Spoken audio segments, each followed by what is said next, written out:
Why the terms related to sexuality are important.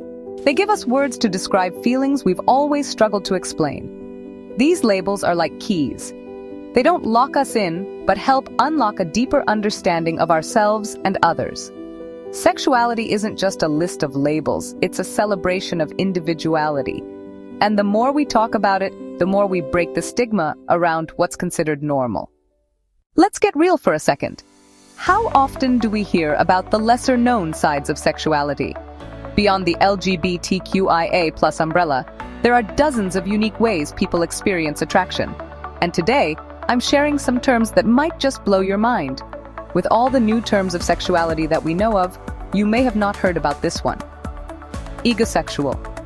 It is known to be a part of the asexual spectrum, which encompasses a diverse range of identities to describe people with little to no sexual attraction.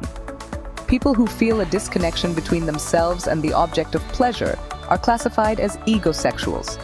This makes it possible for individuals to react to sexual stimuli with sexual attraction, arousal, and desire, but they have little to no desire of sexual activity with anyone. It's not about avoidance, it's about experiencing sexuality from a distance, like admiring a work of art without stepping into the frame.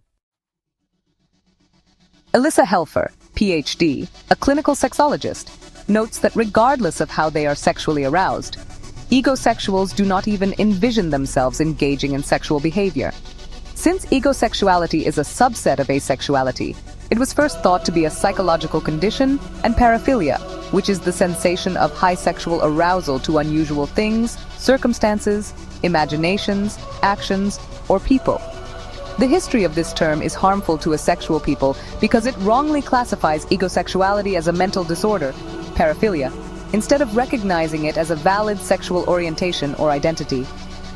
In November 2014, a Tumblr user named Sugar and Spite changed the phrase autochorus, which means sexuality without identity, to egosexuality, which means sexual without myself. The terms continue to be used interchangeably. The majority of individuals are not aware of egosexuality. In fact, it could be considered a niche identity. Other rarely known sexuality terms. Phrasexual. Imagine feeling strong attraction at first, but the closer you get to someone emotionally, the more that attraction fades. It's the reverse of demisexuality. Lithsexual or lithromantic.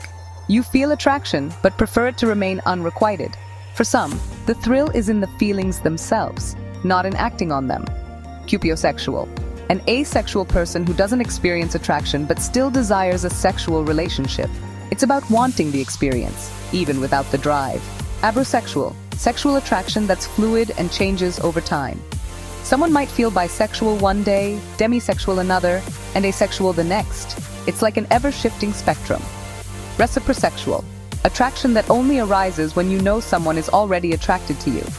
Apothosexual or apothyromantic. Asexual or aromantic individuals who feel repulsed by the idea of sexual or romantic involvement altogether. So here's your reminder. You are valid. You are seen. And no matter where you land on the spectrum, you're not alone. If this video opened your mind or your heart, give it a thumbs up, hit subscribe, and share it with someone who needs to hear this. Remember, the world is full of stars, and there's one shining just for you.